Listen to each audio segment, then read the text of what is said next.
Yeah, well, Mum was on the sideline. She always took an umbrella, even though it was 50 degrees and no rain. I found out why she took the umbrella. It was when someone yelled out, "Get the redhead, smash the redhead!" And she'd be chasing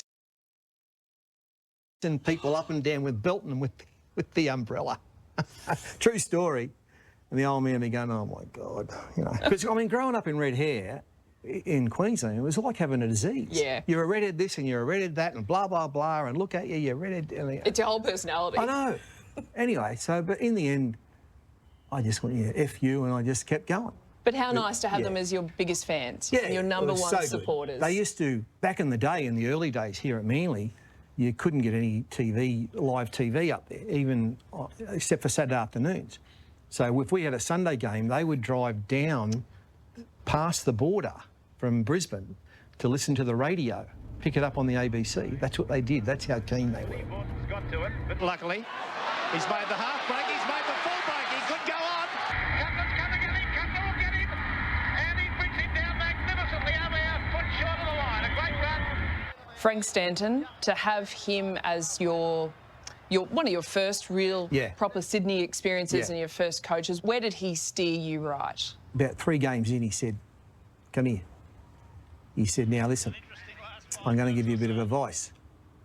Do what you do best first, and the rest will follow." What he was trying to say to me is, you're a great tackler. You just keep that up, and eventually the rest of your game will come. He's the red-headed guy in the number 13 jersey. They call him Fatty Finn. And if tackles were $20 bills, he'd be a millionaire.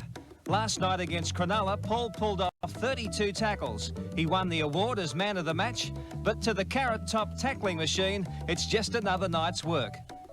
I enjoy it sometimes, but sometimes I don't like it at all, but it's probably my job in the side, so I do enjoy it. 82, it was a bit of a breakout year. Obviously, you go on to feature in the grand final day.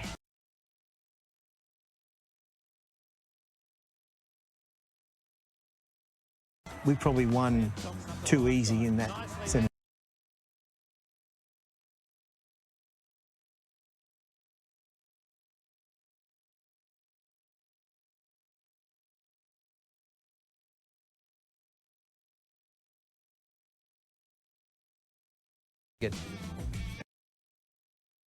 And you go, how did they even play footy? He was a genius that day. So good. Yeah, smart. Yeah. Sterling.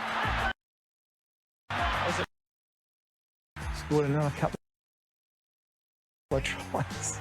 3 straight years. Yeah, we were just off. Yeah, I know. And then, you know, 83 came and beat them 19-10 in the semi-final. Parramatta again. Cleo, he'll score! Noel Cleo kept a fine game. And then grand final day once again. That 82, on full time, there's a beautiful moment. And you didn't really know each other at the time. And Sterling comes over, puts his arm around you. Yeah. All the players mingling there to congratulate each other and commiserate with each other. Most of them are friends.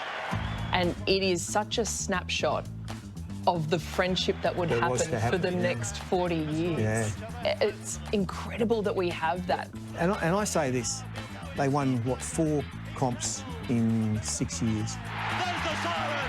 Parramatta have won the grand final in 1986. They don't win one of them without Ray Price. Ray Price is the hardest player that I ever played against. Hardest to tackle? Hardest, just everything about him. Kelly. Ray Price with the Cumberland throw. The Cumberland throw. You know, if he tackled you, he didn't want to put you to the ground. He wanted to put you into it. He did. Every single tackle, he'd be going, "Mate, you've got me. Give us a break." Surrender. No. And then once again, when you tackled him, he fought for every single centimetre. It's Price.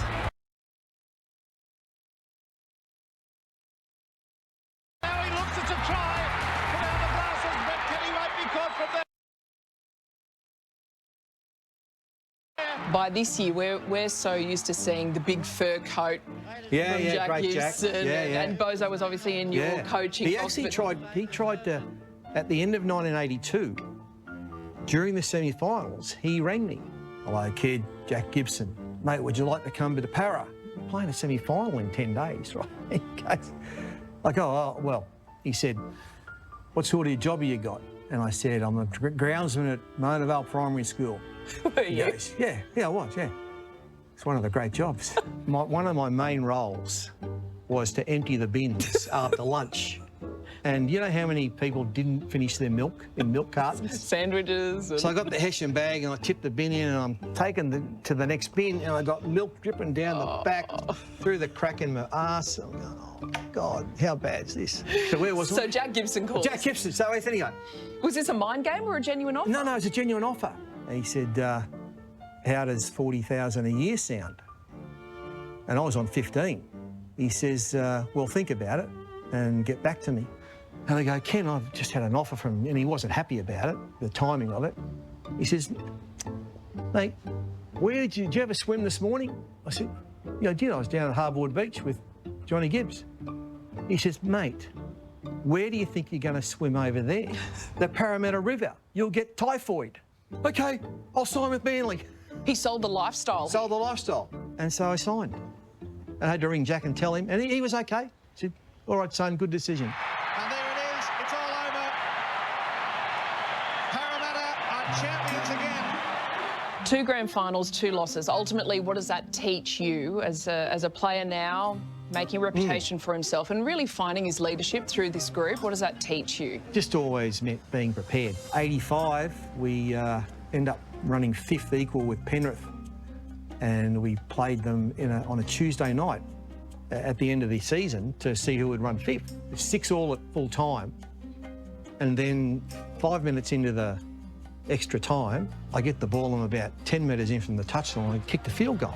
Vautin goes for the drop, and Paul Vautin, I do believe, has kicked it. I said, shit, that went over. Had you practiced it? Had never. Anyway, so we're leading 7-6. I'm running back goal. I think we're home. Well, Captain Courageous, Paul Vautin got his chance and made no mistake. We gave away 2 penalties and Penrith beat us 10-7, so we're done. I'm playing here at Brookie in 86. We're actually going pretty well, Manly.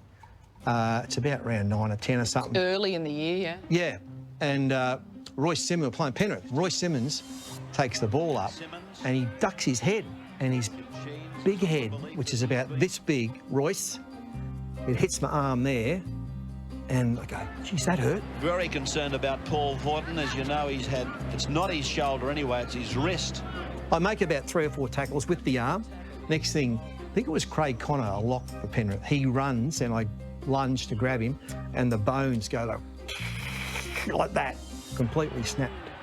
Vautin is coming off. They've called for replacement, Graham, have they? Yes, Chris Close is down on the sideline here. He's on the phone to Bob Fulton. You played so tough, and that became your nickname, Captain Courageous, but how tough you played through injuries, through a really excruciating time in the game. You had to play hard. People say, oh, who'd you fear? I said, mate, there's no fear. If you're playing rugby league and you're fearing someone, you're in the wrong game. What's your best tackle that you thought, yeah, that's as good as I can do? You know what? I've actually got, there's 2 tackles I made.